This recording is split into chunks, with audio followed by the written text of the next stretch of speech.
ready rims, good to go there. You can just slap some Axis tires on this thing and it'll feel just like any other rim you would possibly have.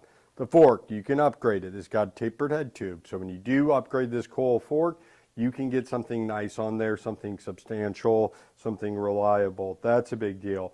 1x drivetrain, once again, you know, we definitely need that. Something that's going to be different, and I don't know how easy it's going to be for you guys to see here, or where I am at the camera. Somebody yelled at me for carrying an iPad around. I'm not allowed to be producer and talent. The threaded bottom bracket. So this frame has a threaded bottom bracket.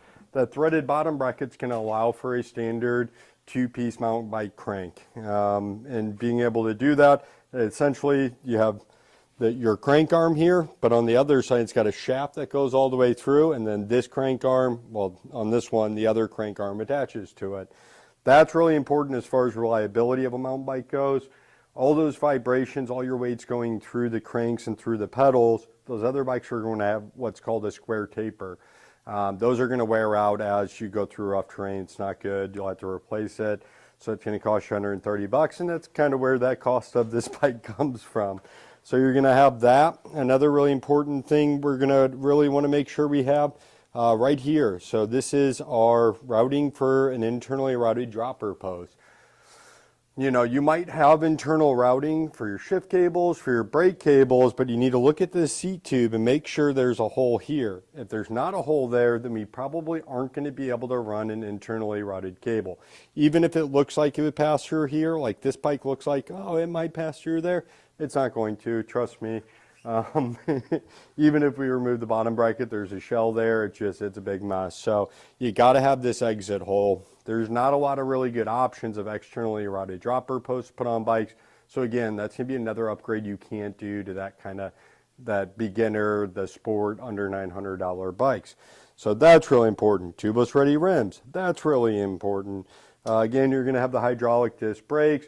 But this is going to be a bike that's upgradable. So if you come in after buying this bike and you're like, Adam, this fork's too heavy, it's not responsive, I can't adjust it, I want to put an air fork on them, and be like, oh yeah, let's look and see, you know, where are you riding, where have you been riding at? And then we'll kind of judge the level of fork maybe that you need to be on, but we'll do that. Or you can install a dropper post, no problem there. You can get better tires and go tubeless on this bike. You know, the rims again are tubeless ready. The tires need to be upgraded to really be able to do that. But that's going to be important. Now these kind of bikes are going to be, you know, a little bit more solid and a little bit more ready to go for you. So definitely recommend that. $999. You need to spend $1,000 to get on something that you can actually mountain bike on a consistent basis and not worry about it breaking.